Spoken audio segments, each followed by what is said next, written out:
Come on into the library. It's a place where I love to be. Look in a book, here's a story for you. Who makes stories when the day is through? Who makes stories when the day is through? Story makers, working through the night till the rising sun. Story makers, stories are fabulous, stories are fun. Milton Wordsworth, Shelley and Jackson, working through the night till the rising sun. Story makers, stories are fabulous, stories are fun. Come and be a story maker.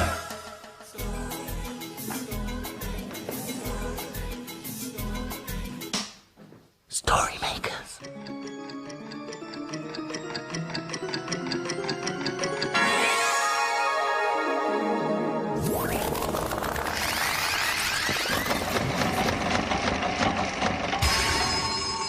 Story makers.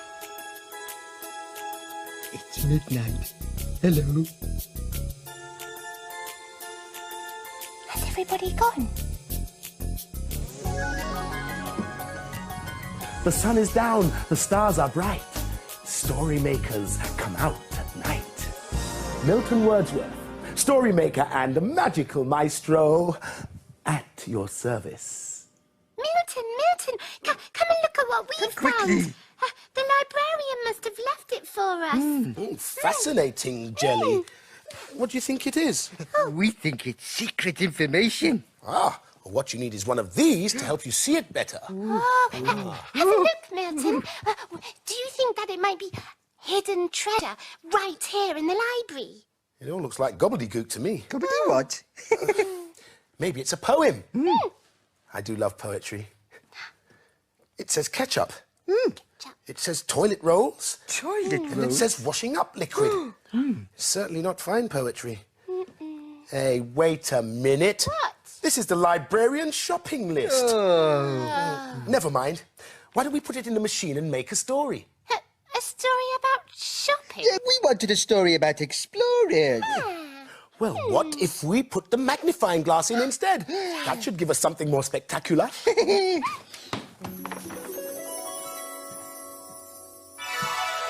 And perhaps you'd like to put something in too. The secret ingredient that makes the story come to life. Imagination. Ready? Imagine a story.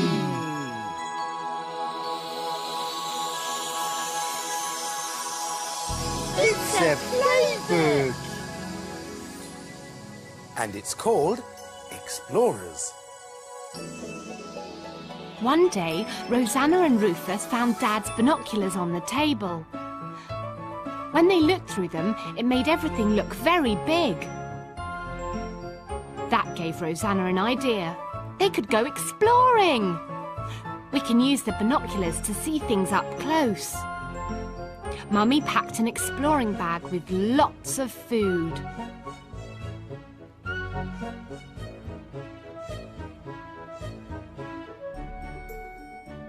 Rufus decided to put up a tent.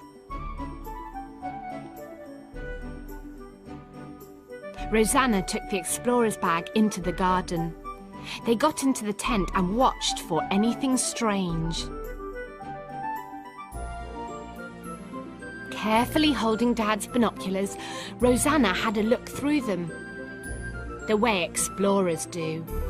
Just then they heard rustling in the bushes. Spiky hair, little nose. Phew, only a hedgehog. Suddenly, Rufus heard another sound. They looked through the binoculars to see what it was. A red shiny back, black legs. Phew, just a beetle. They hid in the tent and saw something on the trampoline. It was green and jumping up and down. Phew, only a grasshopper. Then there was another rustle, this time getting closer and closer. It was creeping up on them. 2 enormous feet, 2 very long hairy legs. It began to speak. What are you doing with those binoculars? A big smiley face peered into the tent. It was Dad. guess what? Dad wanted to be an explorer too. Oh, Jelly, look what I've made. What is it? It's a telescope. It will help us to explore things even further away. Look. Wow. Oh, I can see lots of books and the tops of the bookcases. Oh, and I can see a story maker at home. Can I have a go? Can I have a go? Oh, yes, of course. Go on. Thank you. I can see the top of a distant mountain. Oh, really?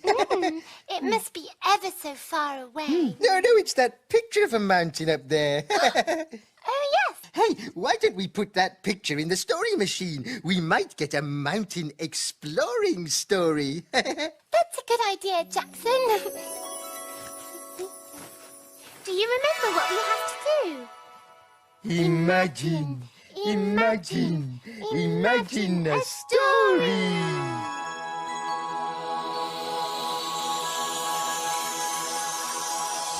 Oh, yes, it's working. It's a Blue Cow story. Blue Cow and Mount Everest. In a field not far away is a herd of cows grazing quietly. One of the cows is most unusual. Blue Cow wonders about the big world beyond her field. One day, Blue Cow was looking up at the sky. She watched the clouds float by, so far, so high. I wonder what it would be like to be high up in the clouds, looking down on the world. She's off again, said the other cows. So Blue Cow caught the bus that stops beside her field.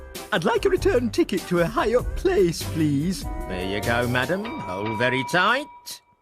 And they set off for a very high place.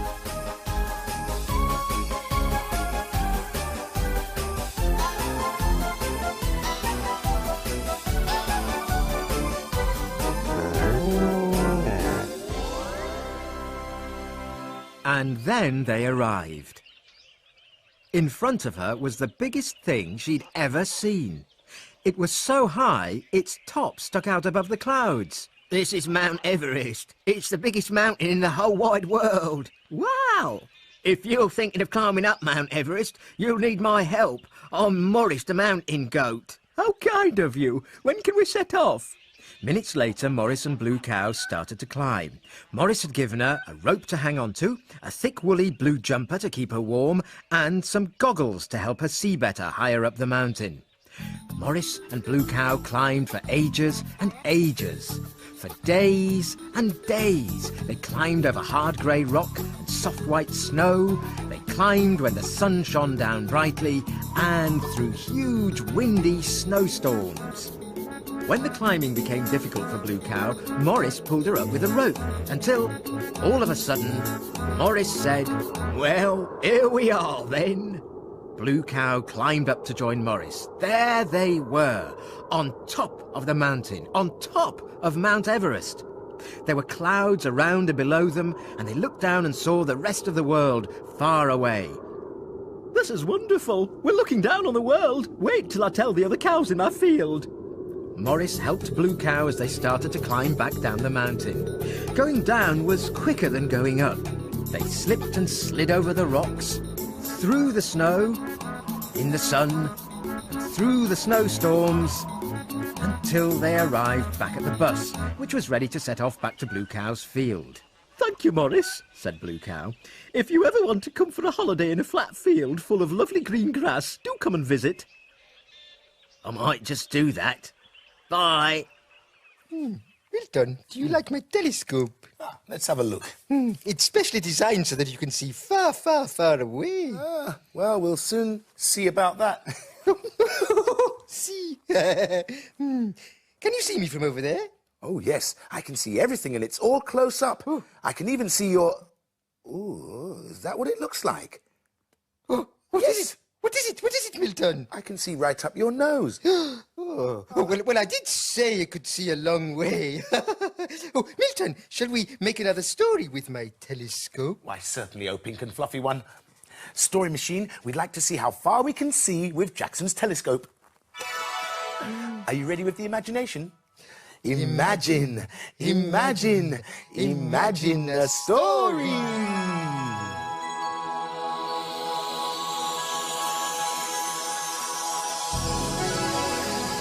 Well done, Jackson. It's a Kevin the Spaceman story. What's it called? It's called Planet Custard. Kevin and Spanner in space to explore, seeking out planets never heard of before. Kevin had landed his rocket on a new, rather yellow planet. It seemed that he and Spanner had been in space for a very long time. They were both tired and extremely hungry. The landing was very soft, and the first thing that Kevin noticed was the delicious smell. Sniffed Kevin. Custard, my favourite thing. I wonder if there are any custard bones, thought Spanner. But Spanner couldn't smell any bones. All he could smell was custard. He licked the ground and it tasted sweet. Perhaps he'd look for a bone later. Suddenly, he saw a large, wobbly blob. The custardy blob blobbled, growled Spanner. A yellow, beady eye appeared out of the custardy blob and looked at Spanner. Blobble, it blobbled loudly. Spanner whimpered and whined at Kevin. What are you moaning about? Said Kevin. Spanner was going to explain about the custardy blobby creature, but Kevin probably wouldn't believe him. Kevin's tummy had started to rumble. Spanner knew what he meant. His tummy was rumbling too. As if they could read their minds, two custard blobby creatures rose up in front of Kevin and Spanner. Hello, blubber blubber, said one of the creatures. We can hear two rumbly tummies, blubber blubber. Hello, said Kevin. Yes, we are very hungry. Tuck in then, said the second creature. Well, thank you, said Kevin. Custard's my favourite. Have you got a spoon? He asked politely. What is a spoon? Asked the wobbliest blob. It's something that we used to eat with, said Kevin. Here we just eat and make a big mess, blubble blubble, the blob replied. Kevin liked the sound of that, and so did Spanner, who never used spoons anyway. Kevin scooped the sweet, sticky custard up into his mouth with his hands. Spanner just licked. It really was delicious, almost as good as a bone. Kevin and Spanner carried on scooping and licking and getting messy until eventually they just couldn't manage another drop. Thank you, said Kevin. That was really tasty. The two blobs blobbled a custardy goodbye blobble and just disappeared. Ah, mused Kevin. They just come and go as they please. Maybe we'll meet them again someday. Come on, Spanner, it's time to go. A planet made of custard. Oh, yummy. That's 3 exploring stories we've made. With your help too, of course. Yeah. A good night's work, one and all. Milton! The morning's here! Yes, we must hide away before the children come. Yeah. Indeed we must. The dawn is upon us. The morning is nigh. We've made our stories, and we bid you goodbye.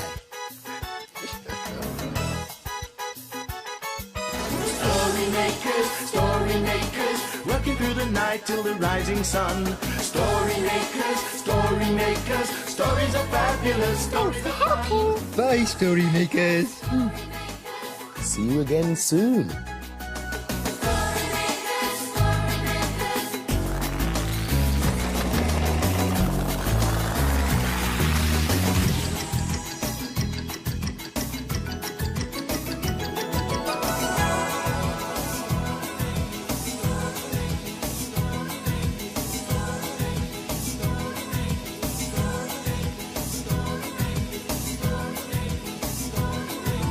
Come